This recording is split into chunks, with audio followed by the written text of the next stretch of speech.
Okay, here we are.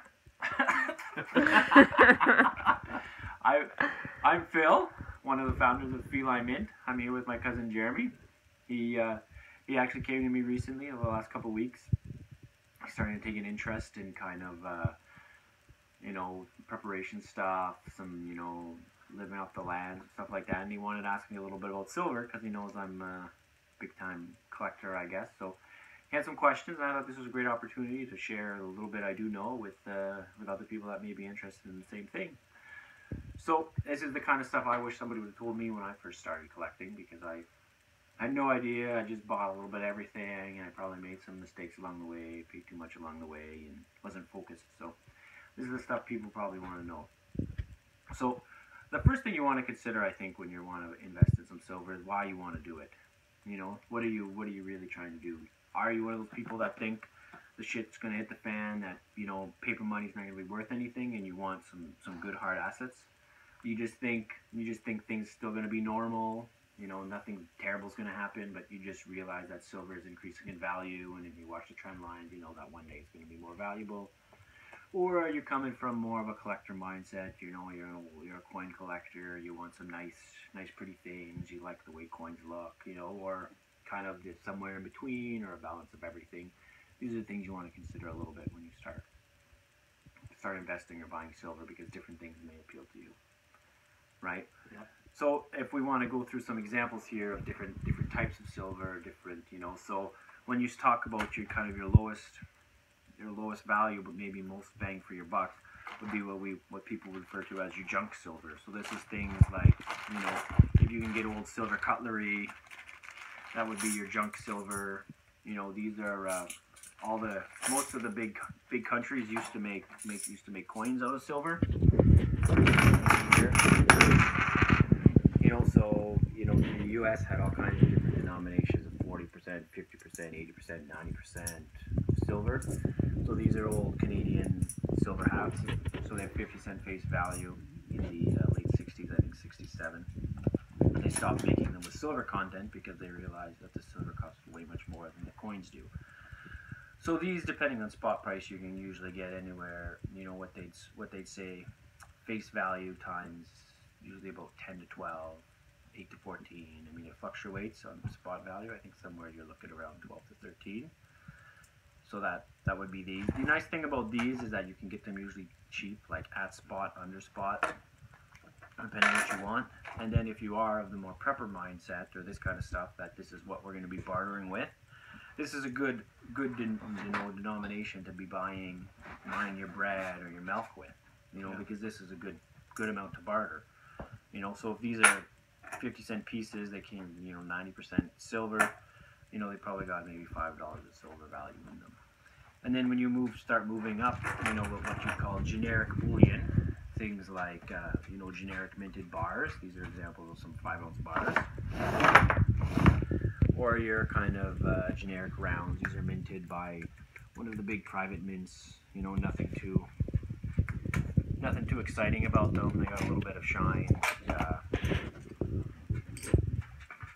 Nothing too exciting. So this is when you're getting into your high grade 0.99, 3/9, 4/9 silver, where it's much more refined, much more pure, but still a lower kind of premium. So you're paying spot plus 1, spot plus 3, somewhere in that range, depending on who you're buying it from.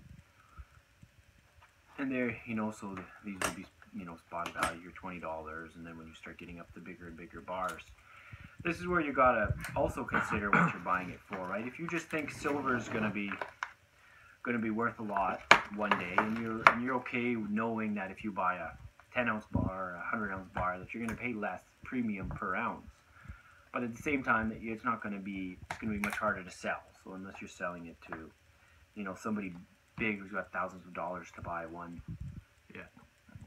bar, then it could be problematic. So 5, 10, 1 ounce, a lot of people would say stick there. Don't go a lot higher than that. It'll be hard to sell. But if you want to mix it up, if you want to, one big bar, then so be it.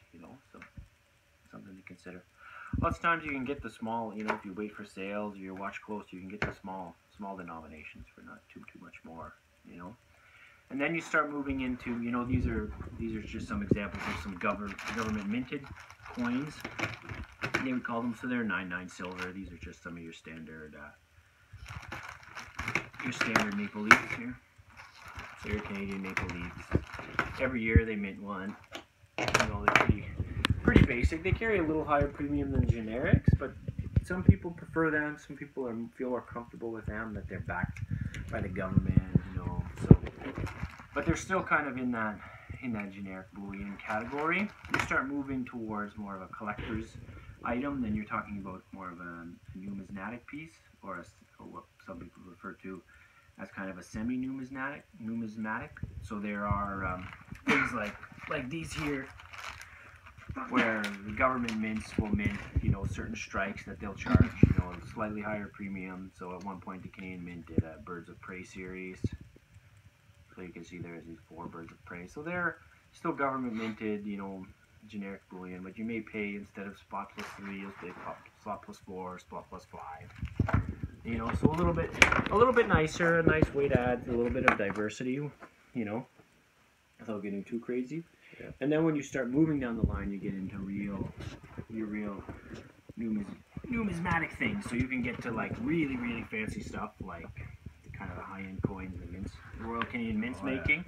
This is where I kind of started into a little bit of the collector market, you know, getting into this kind of stuff. The premiums are quite high though, you know, so one of these coins, which is 1 ounce of silver, you're looking at almost $100, but they're beautiful, so they're nice things to display, you know. And then somewhere in the middle, you have these kind of private minted rounds, where they carry, you know, a bit of a premium, spot plus 10, spot plus 20, you know. But these are really nice, you know. You'll see some really nice coins, nice designs. There's a bit of a pirate series here that was made by Elemental Mint.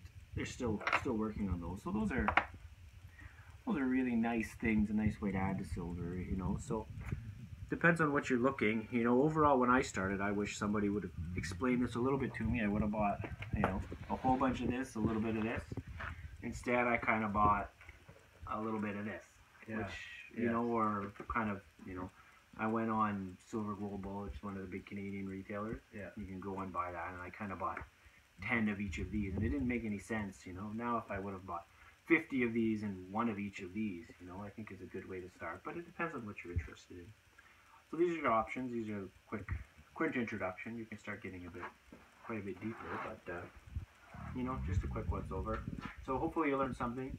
Jeremy's considering starting a bit of a blog about his journey to be more self-sufficient and stuff like that. So if he gets that up and running, I'll certainly link to that in the bottom.